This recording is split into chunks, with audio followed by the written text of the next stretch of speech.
இன்றைக்கி வந்து நல்ல சுட சுட எம்மியாக எப்படி வந்து வெஜிடபிள் பிரியாணியை ரொம்ப ஈஸியாக இன்ஸ்டன்ட் பாட்டில் பண்ணலான்னு பார்ப்போம். ஸோ இது பண்ணுறது ரொம்ப ரொம்ப ஈஸி. வெஜிடபிள் வெங்காயம் கட் பண்ணுற நேரம் தான், மித்தபடி இது வந்து ரொம்ப ரொம்ப ஈஸியாக பண்ணிடலாம். இது எப்படி பண்ணுறதுன்னு பார்ப்போம். அதே சமயத்தில் ரொம்ப டேஸ்டியாகவும் இருக்கும்.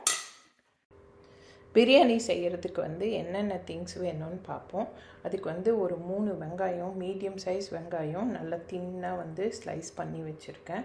அப்புறம் வந்து 3 பச்சை மிளகா ஸ்லிப் பண்ணி வச்சுருக்கேன். 3 டேபிள் ஸ்பூன் வந்து இஞ்சி பூண்டு விழுது. அப்புறம் 1.5 தக்காளி எடுத்திருக்கேன். இது வந்து புதினாவும் கொத்தமல்லியும் கட் பண்ணி வச்சுருக்கேன். இது வெஜிடபிள்ஸ், இது எல்லாம் சேர்த்து ஒரு 7 கப்பு வெஜிடபிள். இது 7 கப்பு பவுல் இது.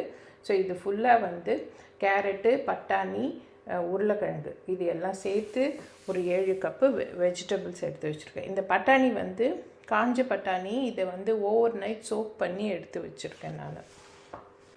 அதுக்கப்புறம் வந்து தாளிக்கிறதுக்கு வந்து ஒரு 4 பிரிஞ்சி இலை, கொஞ்சோண்டு கல்பாசி எடுத்து வச்சுருக்கேன்.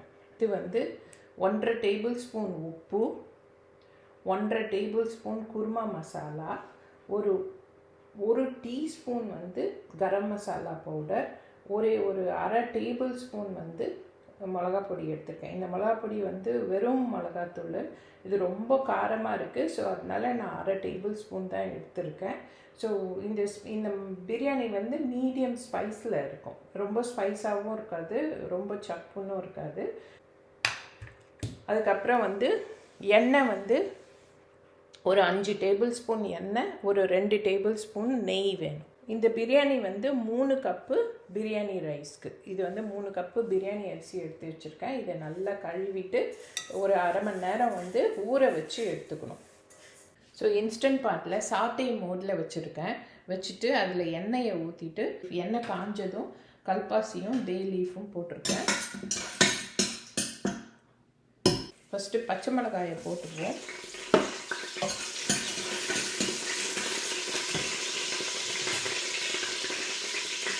அப்புறம் வெங்காயம்,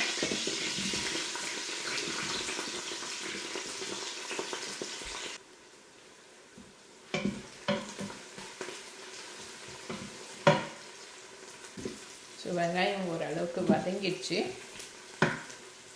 இப்போ வந்து தக்காளி,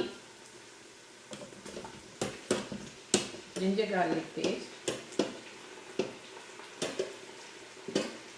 அப்புறம் வந்து இந்த கொத்தமல்லி புதினா அரைச்சி வச்சுக்கொள்ளே அப்புறம்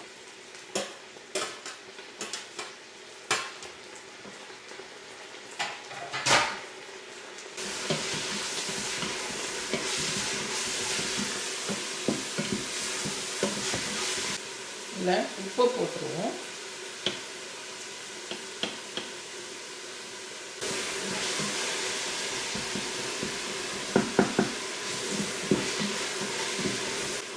தக்காளி ஒரு வதங்கின உடனே அதில் வந்து இந்த மசாலா வச்சுருந்தோம் இல்லையா, அதெல்லாம் போடுவோம். போட்டுட்டு அதில் வந்து 1 கப்பு தண்ணி ஊற்றுறேன். 1 கப் தண்ணி ஊற்றிட்டு இந்த அடியில் பிடிக்காமல் எல்லாத்தையும் க்ளீன் பண்ணிவிட்டு இது ஒரு கொதிக்கட்டும். கொதித்த உடனே வெஜிடபிள்ஸ் போட்டுக்கலாம். ஸோ இப்போ இது வந்து நல்லா கொதிக்க ஆரம்பிச்சிருச்சு. ஊற்றின தண்ணி வந்து வெஜிடபிள்ஸ் எல்லாம் போட்டுருவோம்.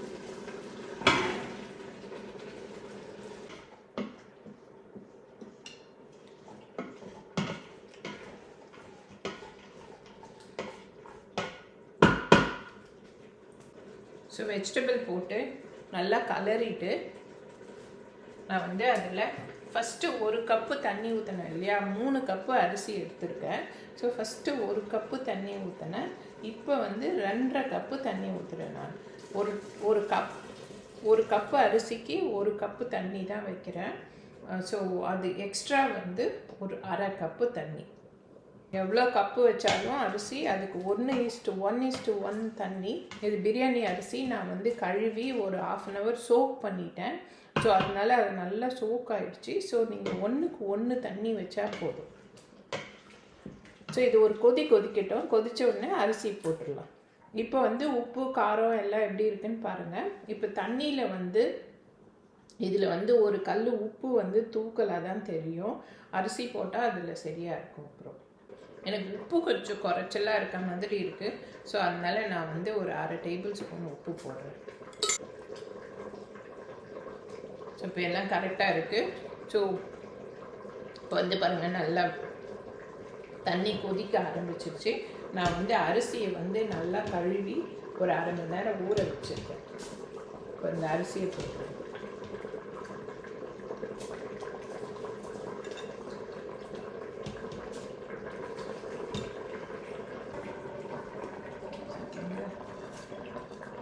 ஃபுல் அரிசியை போட்டுட்டு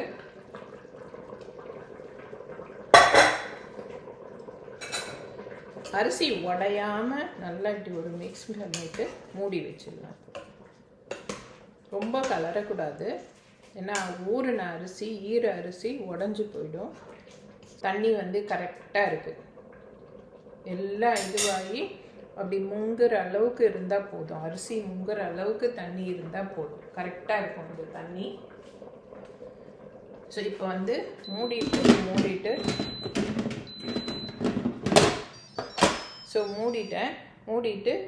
இப்போ சாட்டே மோட்லேருந்து ப்ரெஷர் குக் மோடுக்கு மாற்றிட்டு நான் வந்து 3 மினிட்ஸ் வச்சுருக்கேன். நான் இது 3 மினிட்ஸ் வச்சுட்டு, இது ப்ரெஷர் வந்து ஆட்டோ ப்ரெஷர் ரிலீஸ் ஆகணும். 3 மினிட்ஸ் வச்சா போதும், ரொம்ப கரெக்டாக குக் ஆகிடும். நான் ப்ரெஷர் குக்கர், நான் ரைஸ் மோடெல்லாம் வைக்கல, ப்ரெஷர் குக் மோடு தான் வச்சுருக்கேன். ப்ரெஷர் குக்கில் 3 மினிட்ஸ் வச்சா கரெக்டாக இருக்கும். ஸோ இது குக் ஆகி ஆஃப் ஆகட்டும். இந்த ப்ரெஷர் வந்து ஆட்டோவாக ரிலீஸ் ஆகணும். ரிலீஸ் ஆன அப்புறம் திறந்து பார்க்கலாம். ஸோ இப்போ வந்து இந்த ப்ரெஷர் வந்து தானாக ரிலீஸ் ஆகிடுச்சு பாருங்கள். நான் 3 நிமிஷம் வச்சுருந்தோம் இல்லையா பிரியாணி, இதை ஆஃப் பண்ணிவிட்டு ஓப்பன் பண்ணி பார்ப்போம் எப்படி இருக்குன்னு.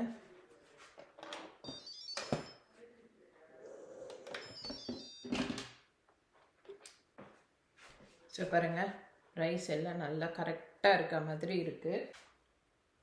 இந்த மேலே வந்து நெய் கொஞ்சம் போட்டுப்போம். போட்டு கொத்தமல்லி தழை போட்டுறேன் கொஞ்சம் போட்டு இப்போ லைட்டாக இப்படி கலரி விடுவோம். பிரியாணி தம் பிரியாணி உடைக்கிறாங்க இல்லையா, அந்த மாதிரி பாருங்கள் எவ்வளோ சூப்பராக வந்திருக்கு. ரைஸ் அப்படியே நல்லா குக்காகி கரெக்டாக குக்காகி நீளமாக இருக்குது. So biryani ready. So taste பார்த்துருவோம். சூப்பராக இருக்குது. உப்பு காரம் எல்லாம் கரெக்டாக நல்லா இருக்குது. காரம் வந்து இது வந்து நான் மைல்டு காரம் தான் போட்டிருக்கேன். மீடியம் டு மைல்டில் தான் இருக்கும். உங்களுக்கு காரம் வேணும்னா காரம் மட்டும் மிளகாத்தூளோ பச்சை மிளகாயோ அதை மட்டும் இன்க்ரீஸ் பண்ணுங்கள்.